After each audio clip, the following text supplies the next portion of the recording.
欢迎来到巴巴娱乐呀频道，请订阅频道，所以大家不要错过当天最热门的新闻。我们今天的时事通讯包括以下内容：欢迎来到巴巴娱乐呀频道，请订阅频道，所以大家不要错过当天最热门的新闻。我们今天的时事通讯包括以下内容：龚俊王星越疯批美人爆火，诚意古偶魅力不减。春花宴是一部难得的男女主角都不是流量明星的新剧，但还是没能逃过原声台词的考验。问题不再出在发音上，而是声线和语调上。吴谨言被批评声线太粗，刘学义则被吐槽说话像公公。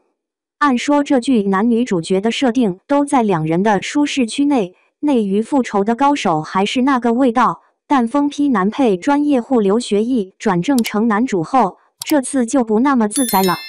年纪大了，怎么就变得像场工了？他饰演的三皇子慕容景因被人陷害背上了屠城的骂名，于是他顺势蛰伏10年，但对外仍然迎合舆论，以一个疯批冷血的浪荡子形象出现。结果一开场，他搂着狗闭着眼睛做出沉思的样子登场。只可惜披肩没有穿出霸气，撒着明纸出场反而显得更加阴森。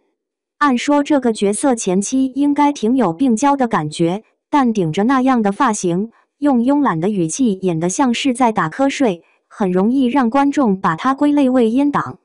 这粘在太阳穴的拳头比居士妆容还要半永久。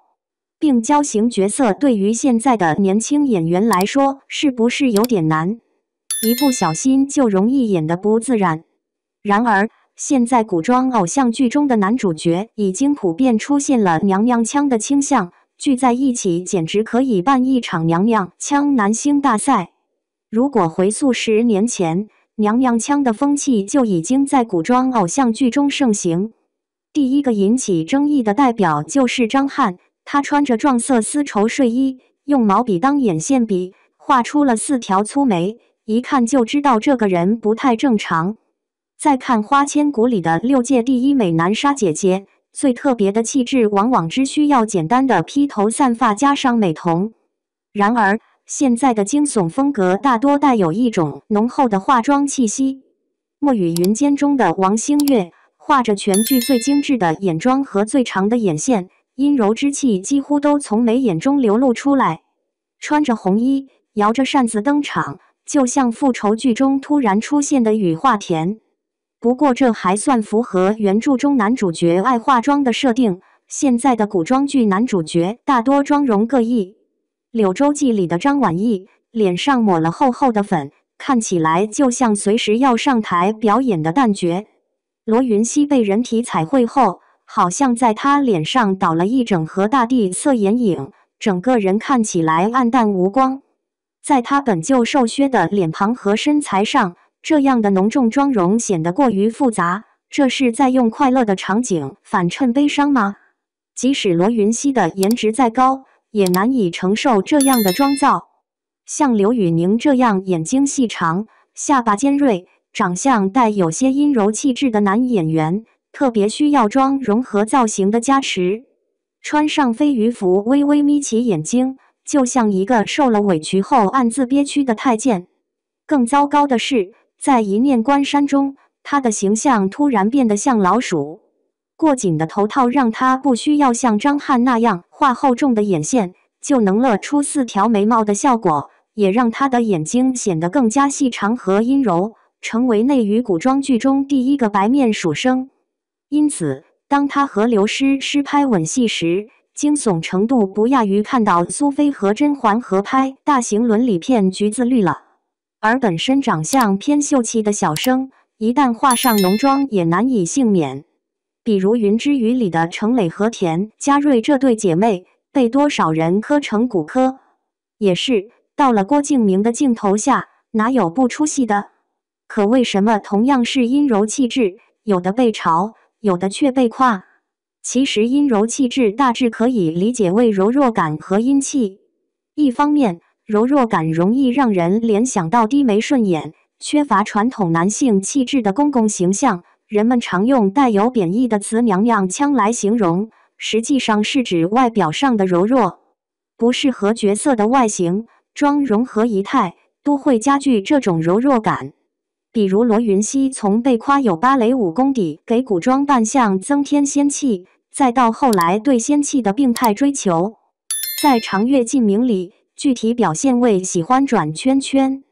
和白鹿打雪仗时要转圈，被网友配上时间煮雨作为背景音乐评价，姐妹嬉戏，甚至连跳海也要转圈，借助惯性把自己旋进海里。更有网友评价，看罗云熙走路，仿佛看到岳不群练完葵花宝典的样子。明明是战神的设定，却穿了一身精致刺绣的飘逸纱裙，行动只能双手提裙摆，走出了踮起脚尖、提起裙边的华尔兹舞步，宛如大小姐娇羞地走出闺阁。看看被夸古装仪态教科书的赵鸿飞上台阶甩裙摆，即使脚步再急促也没失了气势。其实说这么多，并不是说男角色气质阴柔不行，而是演技逻辑的问题。如果柔的不合时宜，有时你都不知道看的是 BG、GL 还是 BL。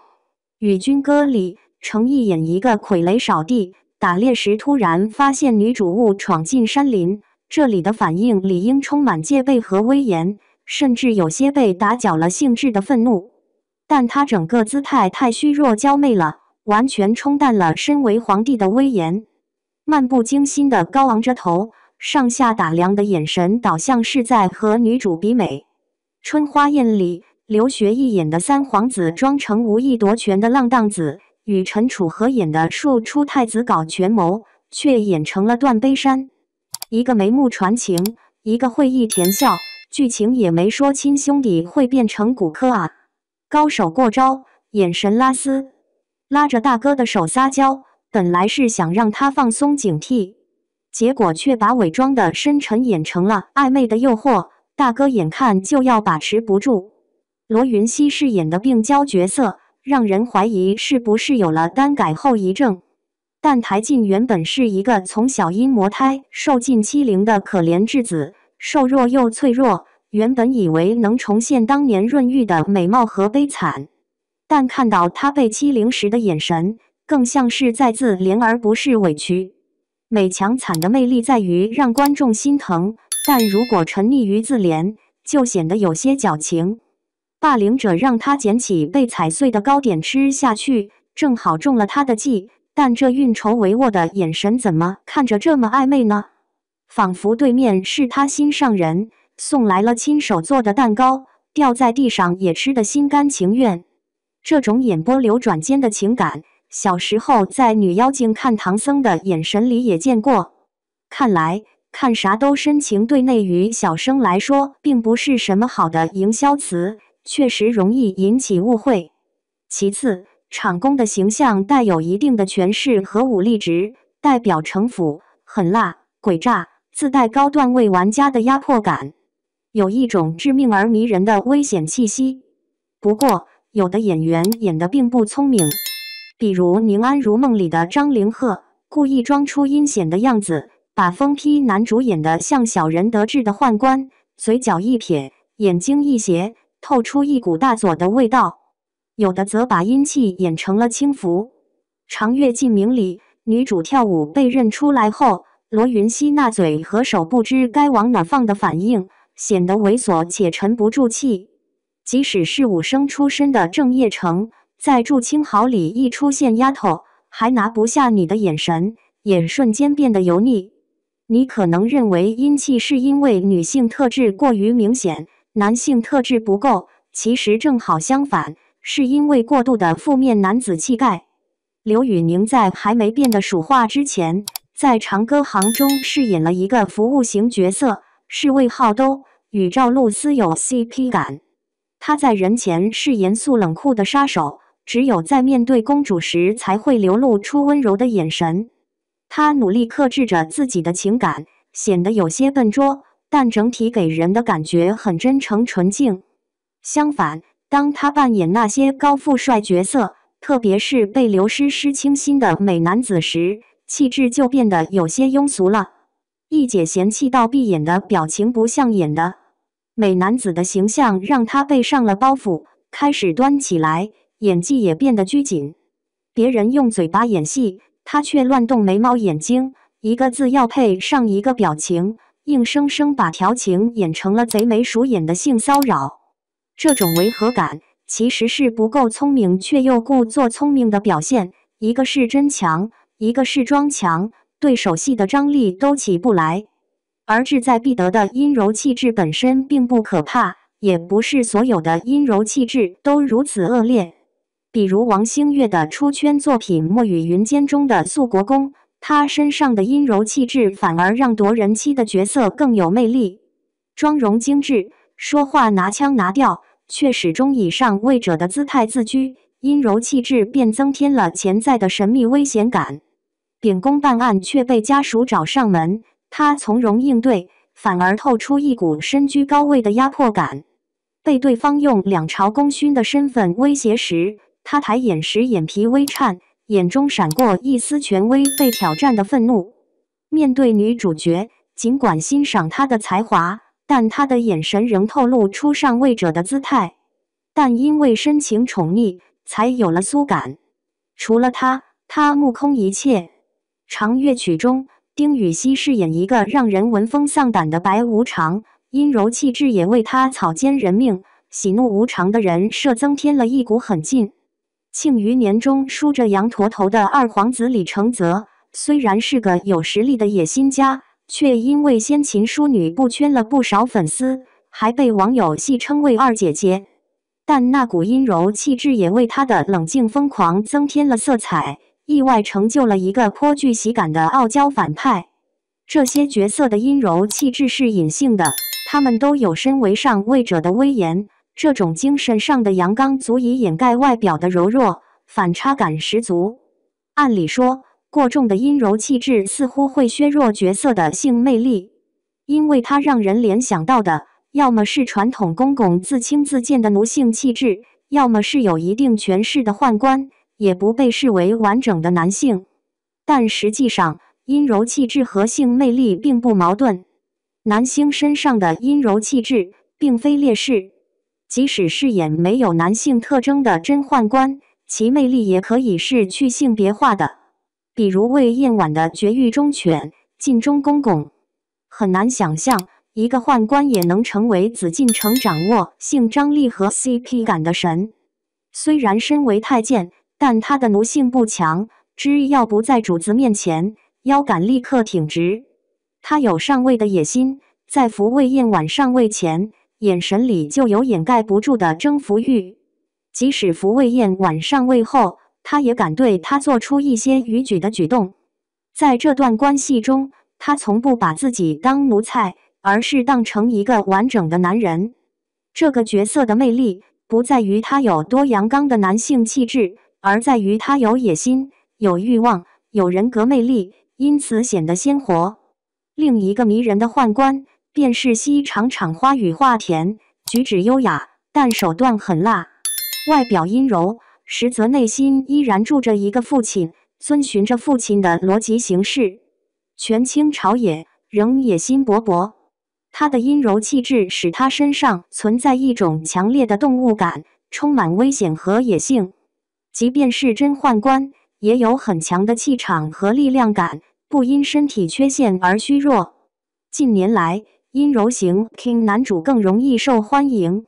内娱很多小生的阴柔气质成了一种融合了男女气质的新时代审美，许多角色反而需要这种刚柔并济的气质。除了前面提到的小报的王星越，更早些的还有龚俊的温客行。一个男性角色，但很多人对他的喜爱却往往称呼他为疯批美人。到了《长相思》中的涂山璟，我们更愿意看到的是在一个男性角色身上对女性气质的完美融合。这个理想化的男性角色身上几乎没有传统男性气质，除了具备帅气多金、有权有势等硬件优势，更让女观众折服的反而是他的娇夫属性，专情温柔，还有如真人 Siri 般有求必应的安全感。传统男性的强大有力，容易变成有攻击性的杀伤力，而当下女性所青睐的强大有力，则是一种不会伤人，只会护你周全的绵力。而邓卫身上没有什么攻击性的阴柔气质，恰恰是能给人设天才的。当人们不再以男性身上的女性气质为止，不觉得突兀，那么阴柔气质本身也就没什么可嘲笑的。说白了，阴柔气质要服务于角色需要，能给角色加分的阴柔气质，无关男性气质还是女性气质，而是一种融合了两种性别优点的中性气质。都说伟大的灵魂都是雌雄同体的，迷人的角色也是如此。所以对于男明星来说，谁能拿捏住这股阴柔气质，谁就能快速崛起。没有阴柔气质却能演好阴柔型角色，那是整容式演技；如果非阴柔型角色却演出了阴柔气质，那变成了毁容式演技。可惜的是，现在毁容的多，整容的少。内娱小生们别再滥用阴柔气质，便是对古偶男主最大的尊重。